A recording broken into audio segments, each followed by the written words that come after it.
चाय पानी हो गया? बहुत मेहनत करके आप लोग यहाँ पहुंचे हैं ना। अब कैसा लग रहा है? अच्छा लग रहा है। कुछ हद तक आप लोग पहुंच चुके हैं, सफल हो चुके हैं ना। तो जब हम लोग किसी कार्य की शुरुआत करते हैं तो प्रार्थना के साथ शुरुआत करते हैं ना। आज फिर हम लोग प्रार्थना करेंगे, छोटी सी प्रार्थना होगी। तो प्रार्थना के लिए हम लोग पहले सीधे बैठ जाएंगे अपने कुर्सी पे, जैसे बैठे हैं सीधे मुद्रा में, शरीर को बिल्कुल रिलैक्स छोड़ देंगे। सीधे बैठने पर जब सीधे बैठोगे तो आपको अच्छा लगेगा। सीधे बैठ जाएगा, ऐसे महाराजा स्टाइल में बैठो तो मजा नहीं आएगा, है ना। सीधे बैठ के आप लोग हमारे निर्देशन का पालन करना है। उसके ऊपर थोड़ा एक ध्यान दीजिए आप लोग। मोबाइल सबका साइलेंट है, जिसका साइलेंट ना हो कृपया साइलेंट कर लें। इससे ये रहेगा कि हमारे प्रशिक्षण में बाधा नहीं आएगी, है ना। हो गया। अब हम लोग प्रेयर की स्टार्ट करेंगे। प्रेयर स्टार्ट करने के लिए सर्वप्रथम हम लोग अपने अपने आंख को बंद रखेंगे। बंद कर लीजिए अपने आंख को। सबकी आंखें बंद है। गहरी सांसें लेते हुए, गहरी सांसें छोड़ते हुए, शांति का एहसास करते हुए शरीर को बिल्कुल ढीला छोड़ देना है। कोई प्रेशर नहीं, कोई दबाव नहीं, कोई खिंचाव नहीं। हम एहसास करेंगे बिल्कुल रिलैक्स। अब अपने मानसिक रूप से हम अपने गुरु जी के पास पहुंचेंगे, उनको याद करेंगे और उन्हें अनुशय आशीर्वाद लेंगे और धन्यवाद बोलेंगे कि उन्होंने पढ़ा लिखा कर इस लायक बनाया कि हम यहाँ पर पहुंचे हैं। इसके बाद अपने माता पिता को, जो कि उन्होंने मुझे जन्म दिया और मेरा पालन पोषण किया, बड़ा किया, उनको धन्यवाद देंगे, प्रणाम करके आशीर्वाद लेंगे। इसके बाद अपने शरीर को देखते हुए, अपने शरीर के एक अंग जो कि पैर जिसको हम कहते हैं, जब से हमने चलना सीखा है तब से वो हमारा साथ दे रहे हैं। आज तक लाखों किलोमीटर की यात्रा हमने किया है अपने पैर के माध्यम से, उसको थैंक्स बोलेंगे। इसके बाद अपने घुटनों जो कि हमें चलने में मदद देते हैं, उनको थैंक्स बोलेंगे। नरेंद्र साहनी जी कौन है? कौन है? सुपरवाइजर को फोन करके बोलिए सेफ्टी ऑफिस में आइए। 1 नंबर फोन करके बोलिए आप बोल के बाकी लोग ध्यान देते रहिए, नहीं देखेंगे। जिसके बाद शिक्षक भी वो करेगा। इसके बाद अपने कमर जो कि हमें अपने बैठने चलने आदि में मदद करते हैं, उनको थैंक्स बोलेंगे। फिर अपने पीठ को थैंक्स बोलेंगे, जो मेरे शरीर का साथ देते हैं। उसमें रीढ़ की हड्डी है, रीढ़ है जो हमारे पूरे शरीर को स्टेबल करती है। फिर हमारा पाचन तंत्र जो पेट में है, उसको थैंक्स बोलेंगे, जो हमारे भोजन को ग्रहण करने के बाद उससे शक्ति पैदा करता है और हमारे शरीर की जरूरी चीजों का प्रोटेक्शन करता है, उसको थैंक्स बोलेंगे। उसके बाद अपने पेट के ऊपरी हिस्से हृदय, जब से मैं इस सृष्टि में आया हूँ तब से लगातार मेरा साथ दे रहा है, लगातार मेरे लिए काम कर रहा है, हमारे लिए पंपिंग का काम करता है, ब्लड सप्लाई करता है, फिल्टर का काम करता है, उसको थैंक्स बोलेंगे। उसके बाद अपने दोनों हाथों को जो कि हमारा हर कार्य करने में मदद करते हैं, उनको थैंक्स बोलेंगे। इसके बाद शरीर सबसे ऊपरी से मस्तिष्क तंत्र जो हमारे सोचने, समझने, निर्णय लेने के लिए उत्तरदायी है और आज तक हमारा मदद करता रहा है पढ़ने में, लिखने में, सीखने में, इसको थैंक यू बोलेंगे। फिर अपने शरीर के अंग कान, श्रवण सिस्टम है, उसको थैंक्स बोलेंगे, जिससे हम कुछ भी चीजों को सुन पाते हैं। इसके बाद श्वसन तंत्र जिससे हम ऑक्सीजन लेते हैं और हम जिंदा हैं जिसकी वजह से, उसको थैंक्स बोलेंगे।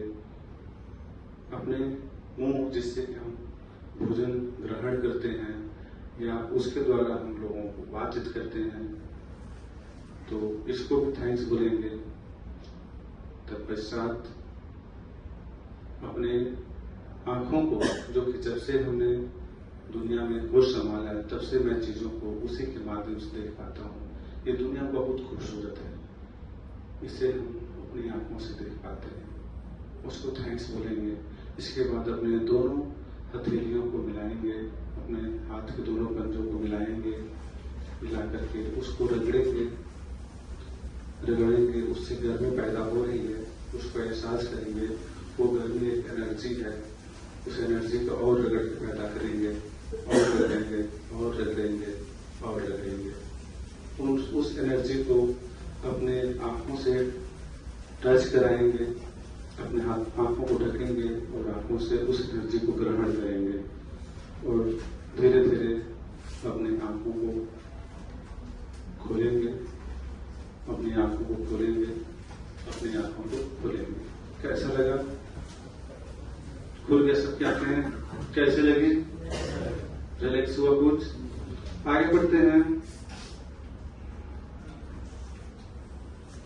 तो हम लोग जब छोटे थे ना तो कहानी सुनते थे। आप लोग सुनते थे? कैसी लगती थी कहानियां? अच्छी लगती थी। उस कहानी का कुछ उद्देश्य था, कुछ कहानियों का कुछ उद्देश्य था ना? उससे कुछ लर्निंग होती थी, कुछ सीखते थे, है ना? मोरल स्टोरीज कुछ होती थी, कुछ इंटरटेनमेंट होता था। इंटरटेनमेंट के माध्यम से भी हम लोग कुछ सीखते थे। यहाँ पर हम सीखेंगे।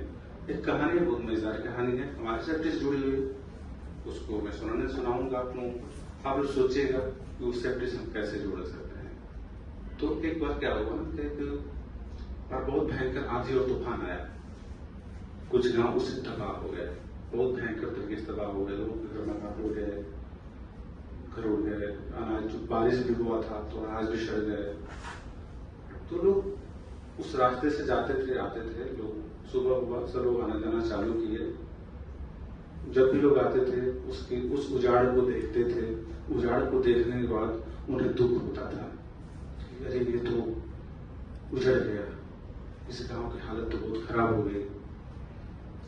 और उनसे सिंपैथी जताते थे, उन गांव के लोगों से सिंपैथी जताने के बाद लास्ट में क्या करते थे, मोबाइल निकालते थे और फोटो खींच लेते थे। यही करते हैं ना हम लोग, सब लोग यही करता है, दुख जताते थे और फोटो खींच लेते थे, फिर चले जाते थे। ऐसे लोगों का आना जाना लगा रहा, जो भी आया उनसे सिंपैथी जताया, दुख अपना बताया कि बहुत मुझे दुख है इस उजाड़ को हो जाने से, और लास्ट में फोटो खींचा 2-3 और लेके चला गया।